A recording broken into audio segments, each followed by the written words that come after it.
छोटे से गांव में हरिया नाम का एक किसान रहता था। हरिया साधारण, मेहनती और ईमानदार व्यक्ति था। उसकी खेती ही उसकी रोजी रोटी का एकमात्र साधन थे। हरिया का परिवार छोटा था। उसकी पत्नी और एक बेटा था।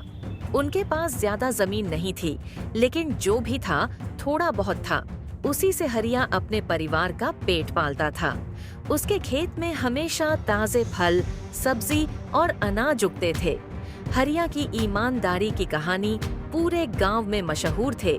लोग उसकी बहुत इज्जत करते थे। हरिया का सिद्धांत था कि किसी भी काम में मेहनत और ईमानदारी होनी चाहिए। वह हमेशा अपने फसलों में कोई मिलावट नहीं करता था और जो भी बेचता था वह शुद्ध और बिना किसी मिलावट और बिना हानिकारक होता था। उसकी ईमानदारी ने उसे गांव के अन्य किसानों से अलग बना दिया था। गांव में हर कोई जानता था कि अगर ताजगी और शुद्धता चाहिए तो हरिया के खेत के उत्पाद लेने चाहिए।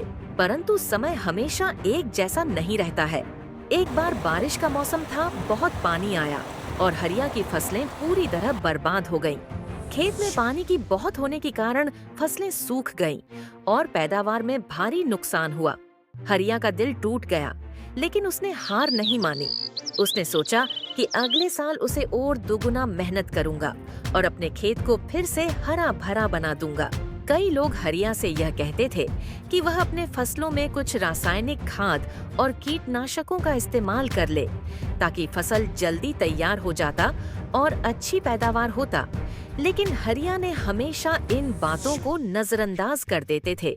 उसने कहा, मेरा उसूल है कि मैं जो भी बेचूं वह शुद्ध और स्वस्थ होना चाहिए।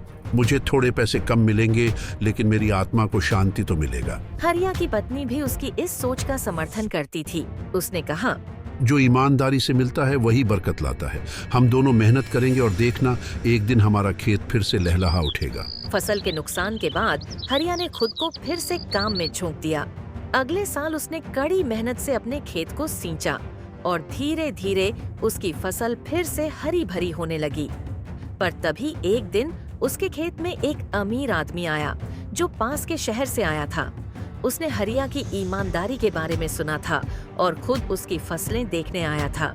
उस आदमी ने हरिया को बहुत बड़ा प्रस्ताव दिया। उसने कहा, हरिया, तुम जैसे ईमानदार किसानों की हमें जरूरत है। मैं तुम्हारी पूरी फसल खरीदने को तैयार हूँ और इसके लिए मैं तुम्हें 2 गुना कीमत भी दूंगा। लेकिन एक शर्त है, अगले साल से तुम्हें अपनी फसल में रासायनिक खाद और कीटनाशक का इस्तेमाल करना होगा, ताकि ज्यादा उत्पादन हो सके। हरिया ने गहरी सांस ली और कुछ देर सोचने के बाद कहा, मुझे माफ कीजिए साहब, लेकिन मैं अपने उसूलों के खिलाफ जाकर पैसे नहीं कमा सकता। मेरे लिए मेरी आत्मा की शांति ज्यादा महत्वपूर्ण है। मैं अपने ग्राहक को हमेशा शुद्ध और प्राकृतिक फसलें देना चाहता हूँ, चाहे मुझे कम ही क्यों न मिले। उस आदमी ने हैरानी से हरिया को देखा। वह समझ गया कि हरिया सिर्फ एक किसान नहीं है, बल्कि सच्चे उसूलों का आदमी है। उसने मुस्कुराते हुए कहा, हरिया, तुम्हारी ईमानदारी काबिले तारीफ है। तुम जैसे लोगों की हमारे समाज में बहुत जरूरत है। मैं अपनी बात वापस लेता हूँ और तुम्हारी फसल के लिए बिना किसी शर्त के कीमत दूंगा। हरिया को अपनी ईमानदारी के बदले बहुत बड़ा इनाम मिला। उस अमीर आदमी ने उसके फसलों की पूरी कीमत दी और हरिया की सच्चाई का सम्मान करते हुए उसे और भी ज्यादा कीमत देने का वादा किया। धीरे धीरे उसकी ईमानदारी और मेहनत के चर्चे आसपास के इलाकों में फैलने लगे।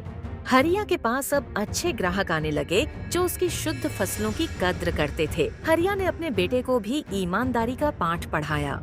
उसने उसे सिखाया कि जीवन में पैसे से ज्यादा अहमियत उसूलों की होती है। उसने अपने बेटे से कहा, बेटा, मेहनत और ईमानदारी से जो चीज मिलती है उसमें सच्ची खुशी होती है।